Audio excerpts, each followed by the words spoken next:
Discourse 10. Saint Germain. Invocation. Mighty luminous presence, I am the conquering power. I am the radiant splendor filling everything in manifestation. I am the life flowing through all manifestation. I am the intelligence governing all activity, inner and outer, making it one perfect activity. Out of thy light, mighty presence which I am, all things are precipitated into form.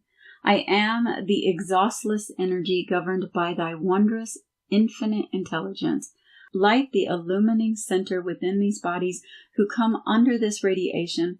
Expand that light into the full illumination of the body and mind, raising it into thy activity, perfect, eternal garment.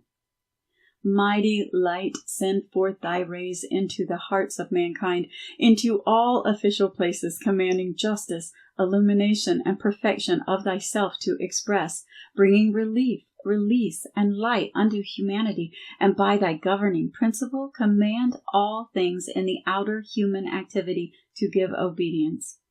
I bring you greetings from the great host of loved ones who always watch and minister to those whose devotion reaches unto them. The Discourse. From out of the centuries of activity, we have arrived at the focal point where the experiences of ages come into instantaneous action, where all time and space become the one presence, God in action now. Knowing that it is the presence of God, I am, that beats your heart, then you know that your heart is the voice of God speaking. And as you come to meditate upon the great truth, I am the supreme intelligent activity through my mind and heart, you will bring the true, dependable, divine feeling into the heart. So long, mankind has been loving on the periphery of the circle. Once the student becomes really aware that God is love, and love's true activity comes through the heart, he will understand that to focus his attention on the desire to project love forth for any given purpose is the supreme privilege of the outer activity of the consciousness, which can generate love to a boundless degree. Mankind has not previously understood that divine love is a power, a presence, an intelligence, a light that can be fanned into a boundless flame or fire, and it is within the conscious intelligence of every individual, especially students of the light, to so create and generate this presence of love that it becomes an invincible, exhaustless, peace-commanding presence wherever the conscious individual desires to direct it. Somewhere it has been said that love may not be commanded. I say to you, love is the first principle of life and may be generated to any degree or without any limit whatsoever for infinite use. Such is the majestic privilege of the conscious use and direction of love. When I say generate, I mean the opening of the door through conscious devotion to the outpouring of this exhaustless fountain of love, which is the heart of your being, the heart of the universe. Students, by contemplating this infinite power of love, become such a fountain of its outpouring that its conscious direction may be infinite in the student's use. When my beloved students wish to hasten their liberation from certain events or outer activity, I can but say I am the commanding presence, the exhaustless energy causing my desire to be fulfilled. This will bring the quickest release for any undesirable condition that the very law of your being will permit. Knowing this, you may further know the presence that I am. I now remain untouched by disturbing outer conditions. Serene, I fold my wings and abide the perfect action of the divine law and justice of my being, commanding all things within my circle to appear in perfect divine order. This is the greatest privilege of the student and should be the command at all times. Here I shall say something that should be very encouraging, and I trust it will. Each student who is earnestly striving for the light is being toughened as you make the toughest steel, which wears the longest, holds the best, and is the strongest. Such is what the life of experience brings to the individual. When one craves to be released and still there appear trying experiences, it is the toughening of the steel of character and the strengthening of the individual that gives him at last the perfect and eternal mastery over all outer things. One may, with the right understanding of this, easily rejoice in the experience which is enabling him to turn and bask in the glorious, wondrous I Am presence. Thus, beloved students, you should never grow weary of well-doing, nor meeting the experiences that sometimes seem to weigh heavily upon you, but rejoice that every step forward leads to that eternal goal, which does not have to be repeated. This is what methinks the student often forgets to use. I am the strength, the courage, the power to move forward steadily through all experiences, whatever they may be, and remain joyous and uplifted, filled with peace and harmony at all times by the glorious presence which I am.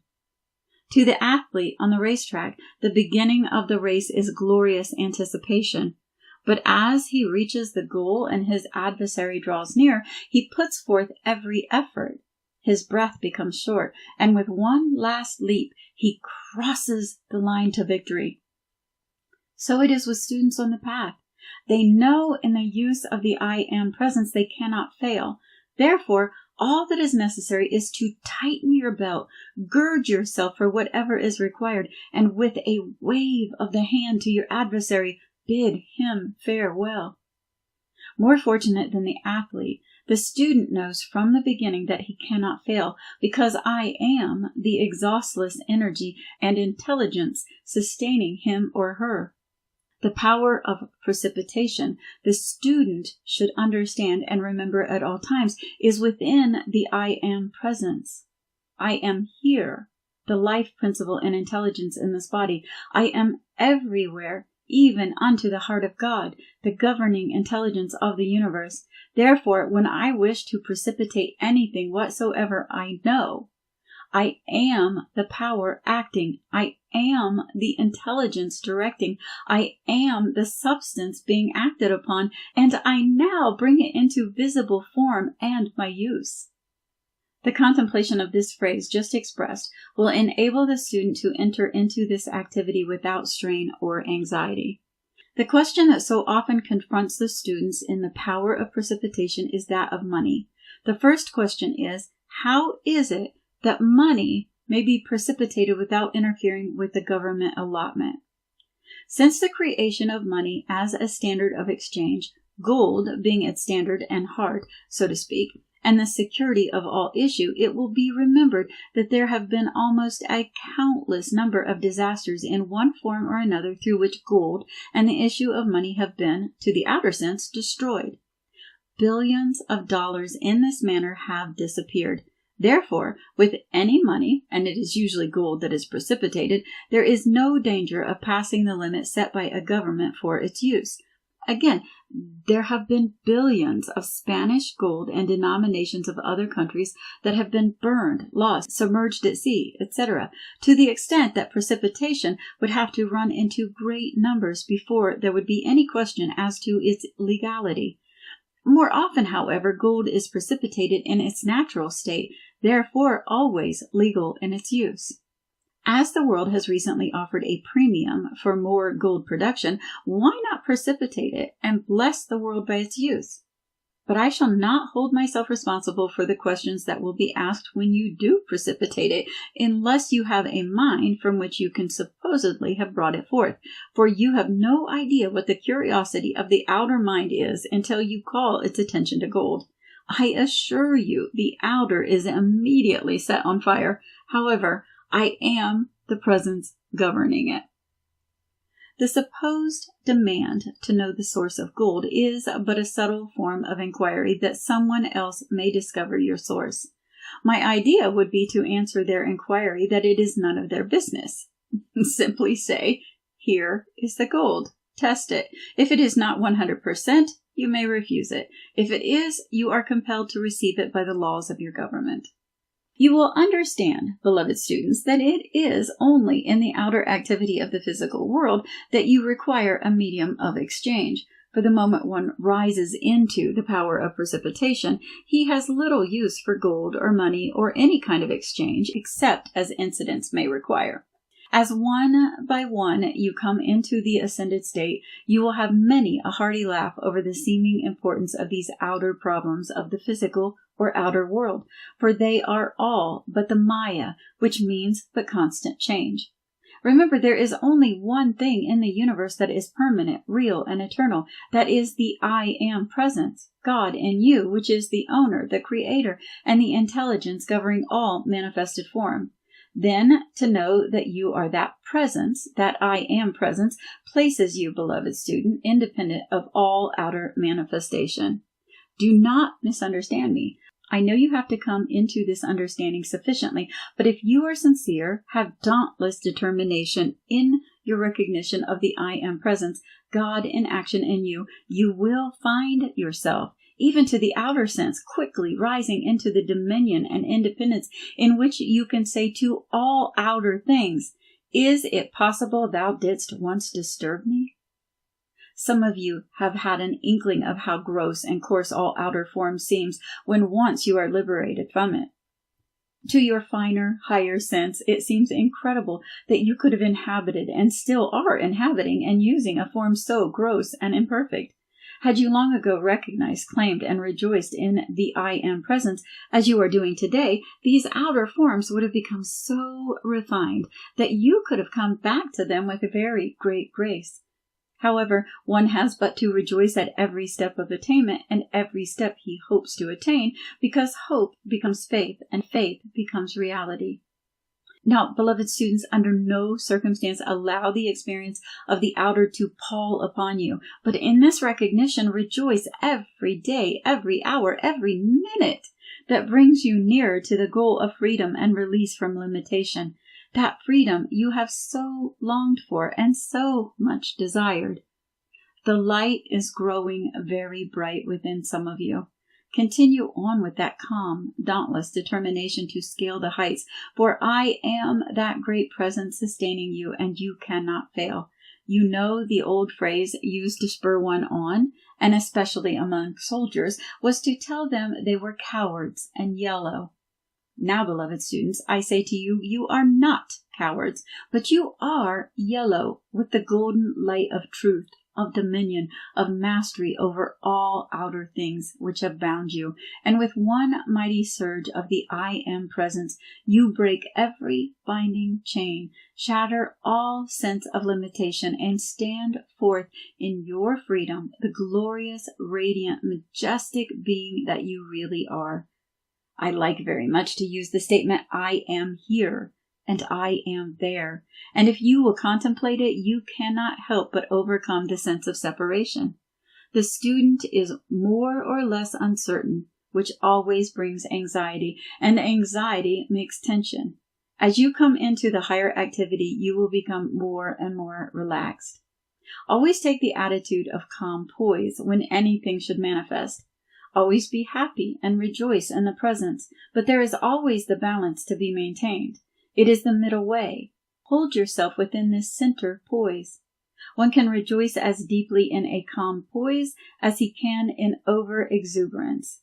The calm poise conveys a certain something to others that they need.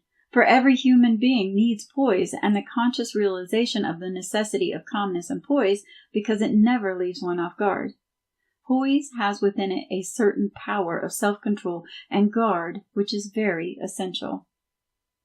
You will be not only delighted, but amazed at times at the marvelous things that will come with it. Use I Am the perfect poise which controls everything. When you use the I Am presence, be sure to keep it as a permanent thing. Each one try this, and if you do not feel results at first, just go on, for you certainly will as you use it more and more. I am the presence charging this water with the life-giving essence which I absorb and which renews my body in perfect health and eternal youth. Affirm often, I am here and I am there. I am the conscious action everywhere. To discordant activities say, I am the presence preventing this. I am the positive, peaceful control of this whole situation. In the I am consciousness is the wisdom that knows what is required. Know always that I am the controlling, governing presence of this meeting or situation. There is nothing comes into physical form which is not first perfected on the invisible or higher planes. The students should not discuss this instruction, but just rejoice in living it themselves. If they will do this, they will receive so much more from it because there will be no conflicting vibrations to disturb them. Benediction.